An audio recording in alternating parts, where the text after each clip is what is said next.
Y'all, this show's creepy.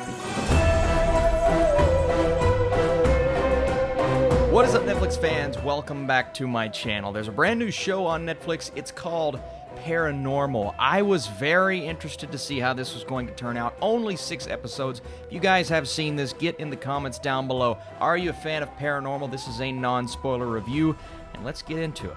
So set in the 1960s, this series packed with mystery and suspense depicts the adventures of paranormal leading character Dr. Refaat Ismail, a single hematologist who finds himself faced with a series of supernatural events. The country of origin here is Egypt, so I was excited to see what style this show was going to be, and apparently the fact that it's based off of numerous books in which I have not read, so I came into this completely blind. And I won't lie to you, the first episode, it does start out a bit slow, and I was trying to figure out, okay, what is the exact tone of this story? And I wasn't necessarily getting scared. And this show as a whole, similar comparisons to something like Bly Manor, it did not scare me, but it really creeped me out, and it really spooked me. I'm going to use the word spooked multiple times throughout this review. Paranormal does a great job at just creeping you out and allowing us to go on this adventure with this character who he himself, even though he's experienced these paranormal events, he tries his best to just kind of shoo it off and say, I don't believe that. He's a doctor. He feels as if he can approach this from more of a realistic perspective and say, you know what, those things that I remember as a child, even though essentially the first girl that I fell for wasn't even real, she was kind of a ghost, but I'm going to push those things out of my mind. And we see that all the times in movies and TV shows, is these characters who just refuse to believe what they are seeing around them or what they remember seeing around them. And we do this as humans, right? We manufacture these memories that sometimes weren't actually things that happened, but sometimes you can scare yourself enough that you perceive these figures and recall these memories that maybe don't exist. So that's kind of his approach. But the further we go on in this show, the more he sits back and says, you know what? Maybe I do believe some of this stuff, because this is one big, and I think the name applies here, paranormal adventure. But we're not just dealing with the paranormal, we're dealing with mummies. We're dealing with all sorts of different things, practical and CG creatures. Now, when we get into probably episode 4, there's some CGI that, I won't lie to you, isn't very good at all. But that's really the only aspect of the show that I look at and say, that was poorly done. Everything else is really solid across the board. I think some of these mysteries of sorts that come into play in an extremely entertaining way. The tone, something I was worried about in the first episode, and saying to myself, well, this really isn't all that scary. Well, that's because it's more of a fantastical drama than it is a horror show. And once you kind of adjust your mentality as you're watching, that's when you really pay attention to how much goodness you're getting from something like Paranormal. It's everything you want in a show like this. Ahmed Amin plays our main character of Refaat, and he's just very, very entertaining. One, because of the mental conflict that's going on all throughout the show, and 2, the things that he continues to bring up, always talking about Murphy's Law, and again, convincing himself that what he saw as a child, and that's what we're kind of dealing with in the first episode, is this reflection of sorts, wasn't actually real. And it's a journey, and I think the best part about the show, and by the time you get into the final 2 episodes, you're going to know how this actually resolves itself. It's a journey of acceptance.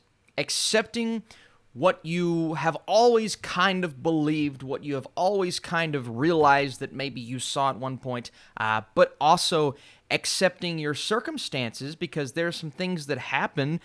One specific character, a girl that comes back into play that maybe she used to be his ex, maybe they used to be lovers, and somewhat of a tragic event that goes down in the first few episodes, and our doctor becomes a hero, a celebrity of sorts, and that kind of changes the world around him, but changes the way that he lives. So a lot of things happen in the first few episodes, but as we start to get that resolve, and as we get deeper and darker and more into the mysterious, that's when I really think this show comes alive. And however it captures the books. I don't know if you've read the books, you'll definitely know. I think it does a good job of displaying that on screen. I really do. And some will say this, this is too dark and it's too dreary and I don't really like the way that it looks. But in my opinion, they set a very specific tone at the beginning, and I think that look, that dark look with not a lot of light, it sticks to that and it conveys it well. And just the feeling you get while watching this character, because it's really all about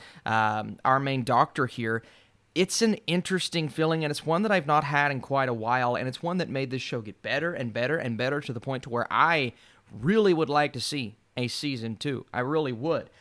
Season 1, maybe a bit overstuffed at times, and I don't normally love narration. Now, I do think the narration is a bit vital in moments. Other moments I wasn't a huge fan of, so I don't think it's the perfect show, but my goodness, it got closer than I ever imagined it would. The fact that it is built like a Scooby-Doo, you have the Monster of the Week setup, and then you have all of these different genres trying to incorporate them and build one entity based off of the thriller, the drama, the horror, the romance, the fact that our main character is a rationalist who is constantly denying anything that has to do with the name of the show, which is paranormal.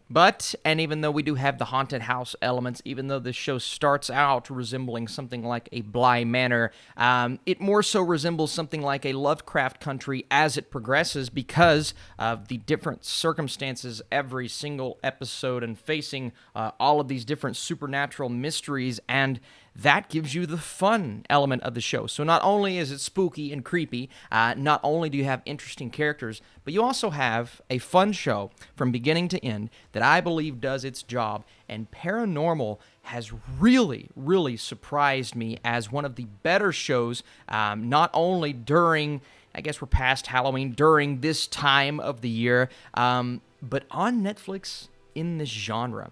And the fact that it comes from Egypt is awesome. That's a bit different, and it's convincing me, like, should I try to find the books just because I'm so interested in this story? So I want to know, if you're a book reader, what did you think about this show? If you're not a book reader and you're approaching it from a different perspective, how did you feel about Paranormal? Before I give you guys my score, thank you so much for tuning in. If you like this video and you want more Netflix reviews and you want to drop a thumbs up, that would be awesome. As for my score, man, I think I'm going to go a 75%, a 7.5 out of 10. I may push it to an 8 the longer it settles, because I just finished the show. Netflix provided us the first, I believe, 2 episodes, had to watch it from there. But man, Paranormal just surprised me from beginning to end. The more I watched it, the more I enjoyed it, and excited to see if we get a season 2 or not. So thank you guys so much for joining in. Appreciate it. Leave your comments down below and let me know how you felt about this show.